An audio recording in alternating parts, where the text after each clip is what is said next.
Well, welcome all you wiretappers out there back here in the studio of Gangland Wire. I don't know if you've noticed that the background behind me is a little bit different than it used to be. I'm going to move, so we had to stage the house. Any of you guys have ever moved know that the real estate people come in and want you to stage the house. You got to take down everything personal. So I had to take down my retirement badge and my thanks from the FBI and all that off the wall and put up this kind of generic plastic plants. There's that plastic plant up there on the wall, and it's crazy. Well, anyhow, today, as you can see, if you're on YouTube, we have our good friend Camillus Robinson from Munster, Indiana. Welcome, Cam. Gary, I'm glad to be back after so long. I know. You've been busy. I tell you what, folks, this dude, he has been busy. He is recording a TV show and he's writing a book and he has just got all kinds of things going. So Cam, why don't you tell these guys about what you've been doing? So we've got this show Inside the Chicago Outfit. It's on VPod Network, which is a startup out of Chicago. They are available on Roku. Type in VPOD and it pops up VPod Network. We're on Friday and Saturday, 8:30 p.m. Central, 9:30 Eastern. And Friday and Saturday, really great. We're doing the Chicago mob, and the first 13 episodes are really laying the groundwork of the 50s and 60s, how things evolved. I had a lot of interesting guests and a lot of really good discussion, and we really try and get the research, tell a lot of the full story, and we'll be moving on from there. And the book, I'm really writing about the wife of a guy.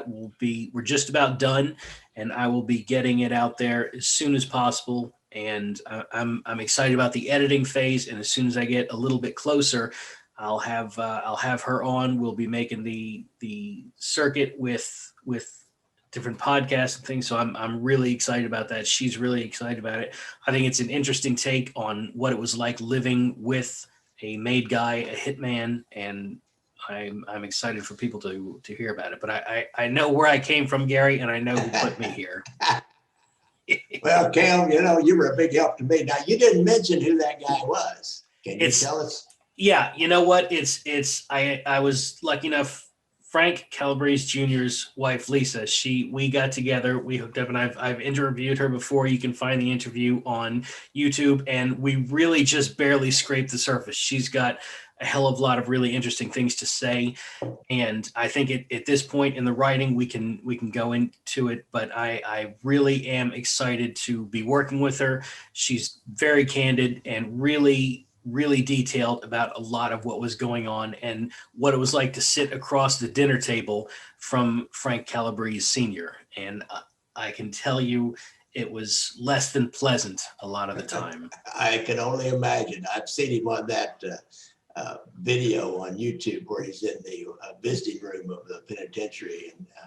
And he's a scary dude, I'll say that, man. And from what Frank wrote about him in his book, like, oh my God, I mean, Frank truly was afraid, Frank Jr., that his own father was going to have him killed. I mean, can you imagine that? Absolutely. There was some dysfunction in that family, and I think that when you hear a lot of the details going on from her as an observer and what Frank wrote about, you really see that Frank Calabrese Sr. was a very special kind of evil, and even a lot of the outfit guys were wary around him. So it's really a great story. Frank did a great job going into it, and I think we're trying to pick up where he left off and tell a really personal story as well. Yeah, I think that's a heck of an idea. That's something that there's not a lot of out there, of the people that were really close to these mob guys. And I know I get calls and emails from mainly children, grown-ups now, but children or grandchildren even. One was a niece recently, and they just always are so confused about their relative. It's like they knew him as one person, but then they read about all this, they hear my podcast about him as another person. And, the common theme is I'm really confused. Could you tell me a little more about this person? And usually I can't really tell them much more personal stuff that they really would like to hear, because these guys live these different lives. They live this one life out on the street and this other life at home. It may be scary at home when he gets mad, but he's still dad, or brother or whatever at home, and it's a fascinating look at it, I think, from that viewpoint. I congratulate you for snagging her and getting her to convince to let you write her story. I'm really happy for you. I appreciate it. I think that's a good point. You try and leave the streets on the streets that a lot of these guys were pretty successful in doing, which is why their kids didn't know. And in this case, she didn't know what she was getting into. And Frank Calabrese Sr. was somebody who did not leave the streets on the streets. So it was really, wow. It's quite a story. So wow. I appreciate it. That will be a heck of a story. Well, we all look forward to that. You folks you'll be hearing all about it. We'll have Cam back on telling that experience, probably get you and her on. Absolutely. And do talk about whenever the book's ready to come out. So anyhow, I tell you why Cam's on. I got hold of him the other day. I happened to be looking at Facebook, probably, I don't even remember which page it was now. There's so many mob Facebook pages out there. And I saw a headline, and it said something about a guy named Dominic Tadeo, and he had a plan to break the famous Carlos Ledher, who was a Medellin drug smuggler who was partners with Escobar. Pablo Escobar. Pablo Escobar. Thanks, Cam. Pablo Escobar. He was going to break him out of Marion Penitentiary, which was the supermax at that time before Florence in Colorado. And he was going to hold him hostage until the cartels gave him like $10 million or something to send him back to Colombia. Now, what an audacious plan, man. What do you think, Cam? I think that's probably one of the more creative things I've heard to come out of the mob. I mean, Carlos Ledher was a character on the Narcos series, and he himself was a lunatic. But yeah. for a mob guy in the United States to break somebody out of the supermax, that's a stretch. But if it hadn't happened, we wouldn't believe it. Well, and they found enough. We're going to talk about it a little bit. They found enough evidence to realize this was a real deal plan. Right. This wasn't just some kind of a pipe dream. Now, Carlos Ledher is out of penitentiary now. He did 33 years. Might as well cut to the chase on that. And Dominic didn't get him out. But what's interesting, he got released to German authorities because he was half German, and he made a complaint that if he went back to Colombia, he would be killed, which is probably true.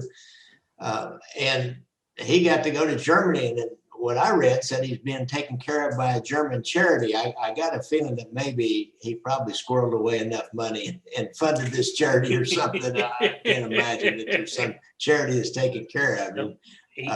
He had dual citizenship because his father was German, hence the last name Lederer.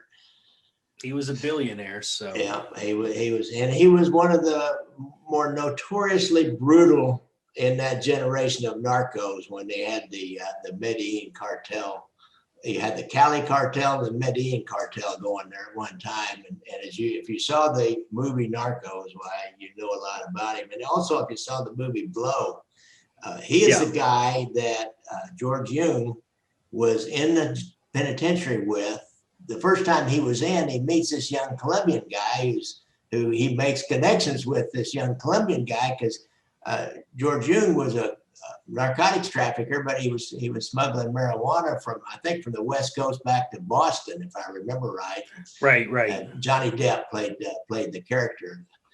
And he gets to know Carlos, and Carlos sees that this guy can help them get that cocaine from Colombia up to the United States back in the 70s, when there's a little bit coming in, but not much. I remember those days. It was like this designer drug that only rich people could get their hands on cocaine for the most part. And, there was very little enforcement on it. And, that's how they got their foothold, because law enforcement didn't pay much attention to it. Heroin was kind of the thing that they paid a lot of attention to then, and marijuana if it was big enough. But boy, these guys, and he connected up with George Jung, and George Jung, he figured he showed him how to do it, and they even ended up buying a whole island called Norman Key Yeah. down in the Caribbean and set that up as a transshipment point. Carlos built a $5 million house on Norman Key, and totally under the radar of all law enforcement, of course. And I think it was in Jamaica or the Bahamas. I think it was Jamaica who actually owned this island. So, there's little to no law enforcement anyhow. And what there is, why he could have bought the whole police department for, just his walking around money down there, especially back then. So, there wasn't going to be any interference from the local authorities.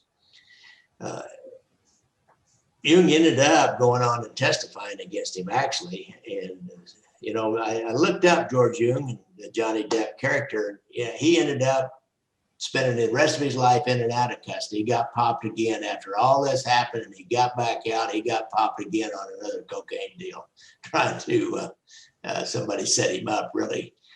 He's trying to get himself back where he was. And he died of natural causes sometime in the last year or so, year and a half, I believe. But Carlos Ledher, we don't really want to talk anymore about Carlos. I'm just saying that for you guys, because I know you know it, but I'll remind you about how important a guy he was. But we want to talk about Dominic Tadeo. He was with the Rochester Mafia family, which started out as a crew of the Buffalo family. I didn't really realize. I never really thought about Rochester. Yeah, Rochester was kind of a weird setup. There was some people from Buffalo that was under Magadino, and then a subgroup from Pittsburgh came up, and the Magadino family was sort of falling apart, and a Pittsburgh group sort of moved in and took over. They had a meeting and said, well, I guess Pittsburgh is gonna take it now because the Magadino group couldn't hold it. And these Pittsburgh guys ran it for a while, took over the Teamsters, and the regular Jazz had social clubs. For as small a place as Rochester was, they must have had 7 or 8 social clubs up there. And then in the 70s, what sort of precipitated all this is a bunch of crooked cops set up the whole top leadership, 4 or 5 guys, on a murder rap and put them all in prison. It was all the evidence was forged. Everything was bogus. And when these guys went to prison, they appointed a lower level guy to be the acting boss. So these guys come out of prison a couple years later and say, we want things back. This lower level guy, his name was Dominic Tadeo, said, well, I got control now. I'm not giving it back. So the older level guys, they had a meeting. They beat the hell out of this guy and the lower tier guy and some of his men. The lower tier guy and his people decide, well, we're gonna disrupt all operations. They begin bombing social clubs and gambling dens, and they kill the old underboss. And the press labels these 2 teams, the A team and the B team. The A team is the upper level guys, and the B team are the lower level guys. I guess in Kansas City, the A team would be the Sabellas, yeah. Sabellas, and the B team would be the Sparrows. Cam, this is exactly like and my movie Brothers Against That's Brothers. right, It's Brothers the exact Against same Brothers. scenario. The older guys and then the younger guys. And they each had their teams, and they were like the younger guy. I know he was recruiting people to get on his team. That's how I found out about his team, because he was trying to recruit non-Italians and half Italians and just professional criminals, and they'll be more likely to talk to me as a local policeman. And so I started, getting feedback that he was recruiting for his, and he really called it his team, basically. So that's interesting. Yeah, it was exactly like Kansas City. And so this B team, they started blowing everything up, getting dynamite, just like in Kansas City. Dynamite was flowing through that place like water. And they were parking it. By this point, law enforcement's getting really involved because, from personal experience, when things start blowing up and people start dying and shooting back and forth, it draws a little attention in the press and in law enforcement. So the B team is keeping their dynamite in a bread truck parked at a gas station. That suddenly the Fed and the law enforcement begin watching this truck. One guy sends his wife to go try and move it. And oh God! A good one. I never heard that before. They won't watch her until they realize her husband is a made guy after about 30 seconds. And they pick up the truck and they get these guys. So the entire B team, they press charges, and those guys immediately are all sent to jail. The law enforcement, it was, again, as you know, good police work. They'd been getting these guys and informants. There were so many informants in Rochester. They just were all talking to the cops. And so the B team goes to prison. But while this is going on, the A team has this guy, Dominic Tadeo, and he's a made guy with some gambling rackets, but he's a hitman. And Tadeo he's going after members of the B team, and he kills the guy and reports back to the A team. And that was his first murder. But as a lot of the criminals in Rochester realize that the upper level, the A team is weakened, the upper level of the mob is weakened, they determine they don't want to pay street taxes anymore. They don't want to kick in from their gambling joints. They're not gonna pay anymore. And the A team decides they're gonna go after these under-level criminals. Their level criminals decide, well, hell, we'll fight back. So we now have what's called the C team. The C team is going to fight these, which are the lower level criminals, the non-Italians, and they're going to fight back against the upper leadership. And so now we have the B team is gone, and we have the C team. I mean, it's so are the days of our lives, right? Really, it's crazy. So Tadeo finds more work killing members of the C team, but he doesn't discriminate. He works with the C team also, and he goes and he finds a capo in the A team, and he guns him down six shots. This guy, Thomas Murata. But Murata is a real trooper, and he lives. And Murata suspects a member of the C team, so he has Tadeo. He didn't know that Tadeo shot him, so he has Tadeo kill a guy in the C team. In retaliation. Actually did it. Correct. The C team then retaliates by paying Tadeo to shoot Murata again, which he does, shoots him 5 or 6 more times, and Murata survives again. Are you kidding me? As I started reading some of this, I was getting dizzy from the different gyrations. So they once again send Tadeo, the A team, to kill one of the leaders of the C team. Murata sees a guy who resembles one of the leaders, and it is instead one of his brothers who's not involved, and he kills this brother. There were the Torpy brothers, and he kills the wrong Torpy brother. So Tadeo is just back and forth, just killing whoever asks him to be killed. And this whole time, law enforcement is watching everything. The Fed is listening to everybody. They've got their listening devices. And more or less, there's informants everywhere. And between the informants and the police work and the listening devices and the Teamsters getting wiped out and just the stupidity of the Rochester mob guys, the entire upper, lower, middle, every echelon of the Rochester mob is wiped out. Tadeo flees Rochester. He leaves his gambling aside. He's got a brother in Cleveland. He flees out west. He's on the run for a while throughout the 90s. And while he's on the run, he's gathering some guys together. He's a mob guy, so he's got contacts everywhere. And it's at this point, while he's on the run from murder charges, he's got 3 bodies racked up and 2 attempted murders. It's while he's on the run that he determines that this would be a good idea for generating revenue. The Medellin cartel is making a ton of revenue in the late 80s, early 90s, and Lederer has just been extradited to the United States. That sounds like a good plan to me. Really? Before we go a little more into that, there's another story that I stirred up out of that when this Frank Valente ended up being the boss in Rochester. Right, the first boss, yeah. And then let's see, and then the late 60s and sometime the early 70s maybe, there's a lot of law enforcement interest on them. Now, I don't know if you've read about this or not, but it was called the Columbus Day bombings. Yeah. On Columbus Day, in order to deflect law enforcement interest, they wanted to give them something else to do. They planted bombs in 2 black churches, the Monroe County Office Building, the U.S. Federal Courthouse, and the home of a union official, and set them all off about the same time. And that was during the same time that the SDS was setting off bombs. They blew up a whole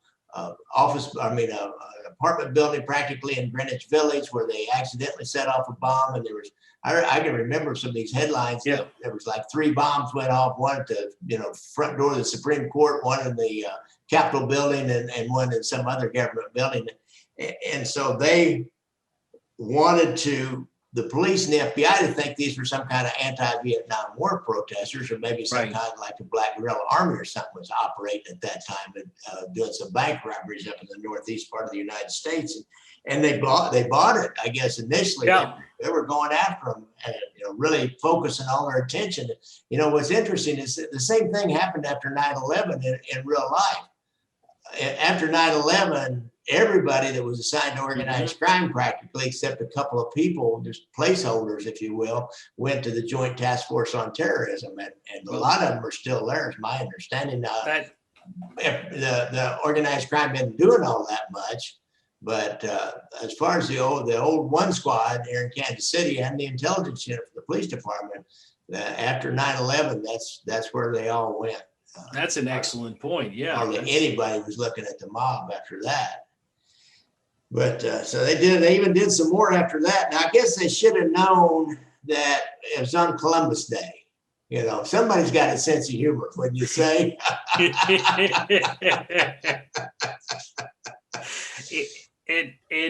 It really shows how ostentatious these Rochester guys were. Oh, my God. You don't think about Rochester. I remember when I got turned on to them a while back, I read a couple things, but the more I started looking, and I got this book by a couple books by this author, Blair Kennedy, and you read about them, and really they wiped themselves out, just blowing everything up. And, it just lunatics. And like you said, even before they were at war with themselves, that bombing campaign, I mean, that's pretty, I'll say creative. I guess a better word would be ballsy, but just set off a series of bombs all over town to distract attention from your operations. And the second time they did 3 synagogues in the judge's house, I think. Definitely 3 synagogues. Now, they're going to take out all the stops and they're pull everybody. I've been there. You pull everybody off everything else and stick it on this for a while. And so it was. And you look, they think there would be a black militia, or like you said, the SDS, and then you bomb all these synagogues in the judge's house. Well, that's what the Aryan Nation and those kind of guys were doing back then. Yeah. Really, really pretty sharp how they were spreading the focus. They're creative. So Dominic Tadeo, I can't remember exactly how they got onto him. They were after him. I think they're in the late 80s. Over some of these murders, and they found these lockers that he had rented. That's kind of how they got onto this whole scheme to free Carlos. Is they found he rented lockers all over the Northeast. I think 3 or 4 of them. Right. And he had $65,000 in cash in one, plus a rifle, a silencer, other firearms, accessories, machine guns, and all kinds of machine guns, sawed-off shotgun. See, now you have 4 machine guns, 9 handguns in this one, and they found the key to it on him whenever they arrested him at the airport up in Cleveland, and they found that on him. But they had other information because they started linking him up to other lockers. So I see there's a Be firearm an informant. Francis M. Goldman was caught trying to enter the United States from Canada with a gun, and after he was arrested, he had papers on him that had rental units that were actually listed on the papers to Dominic Tadeo. So they went into that, and they found another $100,000 in 2 of the 4 lockers that were connected to him. So this guy, he had socked away money and had a whole stash of guns. He was ready to go.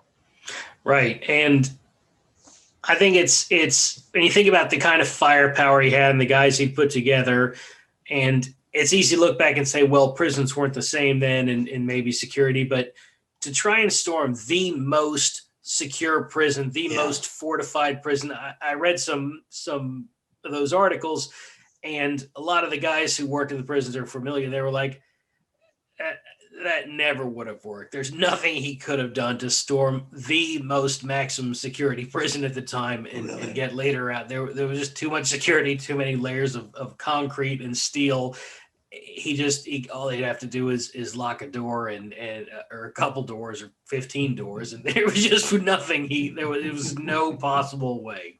Now, and I believe even by that time, see, I got this guy I interviewed, the skyjacker I interviewed, Martin J. McNally, and he and this other dude who was another skyjacker, also not lost his name, but they came up, they hatched a plan, and the other guy had an outside accomplice, and it was a woman, and she skyjacked, if you were, for want of a better term, a helicopter down in St. Louis. She hired this helicopter, told him she was a real estate agent. She wanted to go around and check out some properties for sale.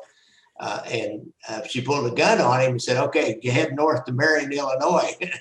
And so he gets up there, and he actually, Martin tells a story, and Martin and this guy was called the Silver Fox. He was kind of a famous criminal back then. They had a yellow raincoat they were going to lay out, and it was in a yard that was right next to the main yard with the guard towers around it. So it weren't going to land in that main yard, but there was another open area just outside of the main yard that they get crawled over some roofs, and we're going to get down in that place and throw this yellow raincoat out so she would know where to have the helicopter land.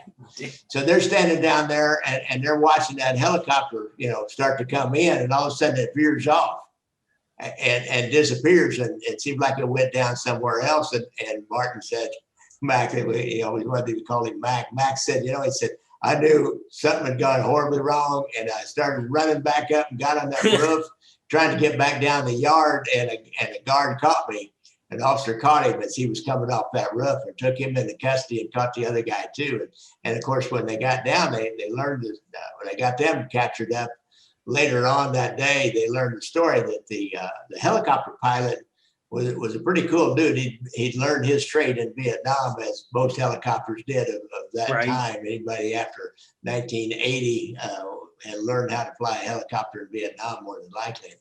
So he told the gal, he said, just crack that door open a little bit so when we land, why, they'll be able to jump in a little quicker. So she thought that was a good idea, and she laid the gun down and reached over to open the door, and he just reached around and grabbed the gun. And she then had other guns in a double bag, and she was going after one of those other guns in a double bag, and he just shot her. He shot her and killed her. Then he landed the helicopter outside the prison, and then she was easily tied back to the other prisoner that was with Mac that really hatched up the plot, because she'd been coming to visit him all the time. So, and this was after that, all the federal penitentiaries then started stringing some kind of wires up to keep helicopters from landing in there. I'm not sure how they would ever thought they'd get into Marion. You couldn't, no way you could shoot your way in. No. Yeah, maybe you could, I don't know. Not without drawing so much attention from the outside that oh my God, yeah. Surrounded. I mean, National Guard would show up for something like that.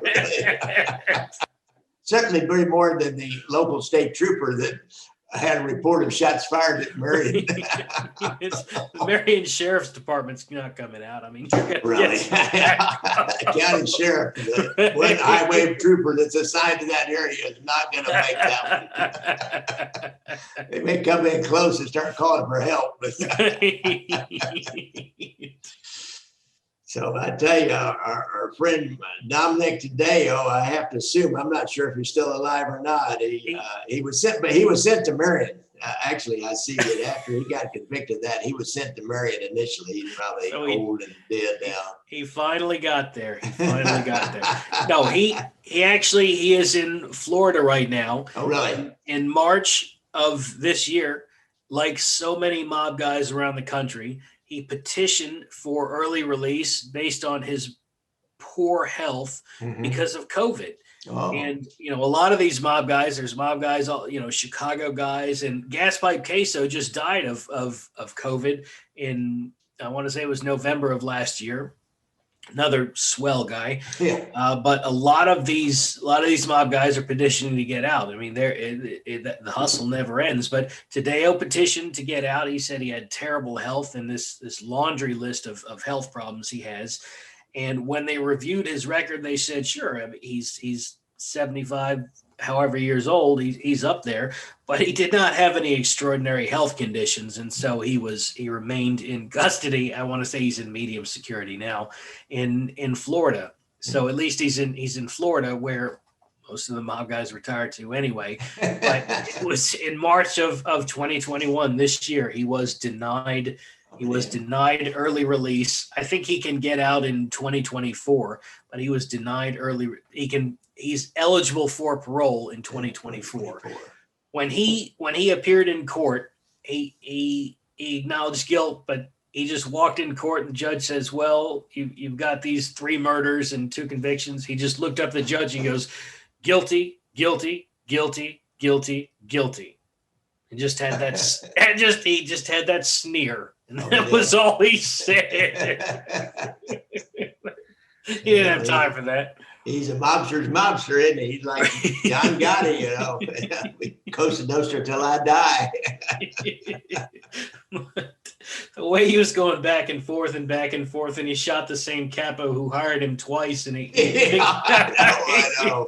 The guy lived both times. That's a hell of a story. That's a hell of a story, Cam. They build them tough up in Rochester. They eat their Wheaties. I wonder what the state of the mob is in Rochester today. Probably like everywhere else in the country. Yeah, I think they're about done. One of their sons was running a bar or something in the 80s. That was the last I could find. Yeah. I saw a federal agent who one time said that the Bonanno family's idea of a meeting is they all sit in a circle and shoot at each other. I would say in Rochester, they all get together in a room and throw dynamite at one another. They call the cops and then throw dynamite at one another. Well, interesting. Well, that was a heck of a story, Cam. I appreciate your help on research on the Rochester mob and Mr. Tadeo. It was a heck of a story. I don't know what else you got up planned in the future besides the TV show and your book. Got anything else? No. I think for right now that's enough. I'm excited about the book. I finally got an actual writing project, and the show, we're seeing how it goes. I've been working with the Seifert brothers. They've got a documentary coming out on the Reels Network, so I did a couple interviews for that. So we'll see. How much get used. That on YouTube. That's a real deal professional production. Yeah, I talked about those mob documentaries. I talked to Scott Bernstein. He was one of the producers and was of course an expert on the White Boy Rick, and right. He hit so big. It's really interesting. He said that it kind of just putzed along for a while, and then all of a sudden it just hit. Yeah, and it was the #1 documentary on Netflix for a while. That's right. That movie was based on his work too when White Boy Rick came out. Right. So. Was Matthew McConaughey, I think. Yeah, played that part in that, and so it's. but they're doing the top quality. They're putting the money into it. Scott told me a little bit about how much money they put into that. Plus, if you got to buy the rights for all that music, I can't do all that. Mine are more financed on a budget, but these guys, when you put the money into it, it's and it looks to me like from what I'm seeing, they're posting on Facebook. They're putting some money into this thing. They got good what they call red cameras and cars and period cars and a lot of good stuff. It's quite a production, and this group Octane that puts it all together that I've been working with, and this director James Enzo Forney, he's a hell of a guy. His team is absolutely incredible, and they really do great work, and I'm glad to be working with them, and I'm Joe Seifert and his brother Nick. They're really incredible guys with obviously an incredible story, and I'm really glad they've got something. They're telling the story of the murder of their dad, Daniel. That's right. And that's right. Joey Lombardo and Frank Sweets that did that. He had a Teamster loan, I believe, for his business, and they were in there helping him run his business, so to speak. Right. They were sort of trying to use it as a shell company instead of for a money making business, and laundering Teamster money all through it. And he got in some trouble, and the IRS wanted him to inform, and the mob doesn't put up with that. So yeah, they killed him in front of Joe Seifert, who was, I want to say he was 4 at the time, and right in front of his wife and Joe. And that was really a big thing when you kill a guy in front of his wife and kid. And which is unusual. I mean, I don't know if I've ever heard of that. I know I've never heard of it in Kansas City. I don't know if I've heard of it anywhere else. There's a recording of Cork's Vela. I was reading Bill Owsley's book, and Cork actually says, well, it's against the rules. You kill a guy in front of his wife. He was talking about killing Spiro, and I think it was maybe, I don't know that it was Spiro, but it was somebody in front of their kids, and Cork said, no, we can't do that unless it's Yeah, that's who it was. I forgot about that. Oops. So I was going to say something else, and I can't remember what it was all of a sudden about that. Well, that will be a heck of a story. I'm glad to see that somebody's finally doing a recent, kind of more like a high production value documentary about the Chicago outfit. There's so many stories up there that need to be done. Yeah. I almost want to go up there and do one myself, because there's just so many that need to be done. There's a lot of people up here that would really love to have you. I know that. I've talked to them. Well, let me get the one I have going about the 1946 election fraud by the mob and the political machine here in Kansas City done. We're almost done with that, but that's going to be incredible. That's the details that I've been able to find, and you couple that with Kansas City's role in getting the Chicago leadership out of prison after the Hollywood scandal. Kansas City was so incredibly involved in really high level mob activity, reaching up to obviously the White House. Yeah. It was really what y'all had going on was something else. Yeah, that Attorney General Tom Clark that helped those guys that signed that order. He was really paddling backwards a lot of the time in this movie, and trying to avoid any kind of federal look at this election crime here in Kansas City, or the cover-up murder that they had. And he was finally forced to get the FBI into it. And even when they got into it, they then wouldn't go after the guy and use the guy that could tell them exactly what happened, and tie it back to the mob hierarchy, the mob boss here in Kansas City, which then tied it back to the political boss in Kansas City, which then ties directly back to the president of the United States. And then Clark ended up on the Supreme Court, and then he gets rewarded on this going to the Supreme Court. Oh well. All right, Cam, I appreciate it. Absolutely. I'm gonna get you back here sooner than later. I don't know. Like I told you, I'm going through a bunch of changes right now here personally and moving and all that. But get this movie done, I'm gonna get back in the podcast business a little more stronger here in the next 6 months or so after I get that movie completely done. All right, Cam. Talk to you later. All right, now, Gary. All right, bye.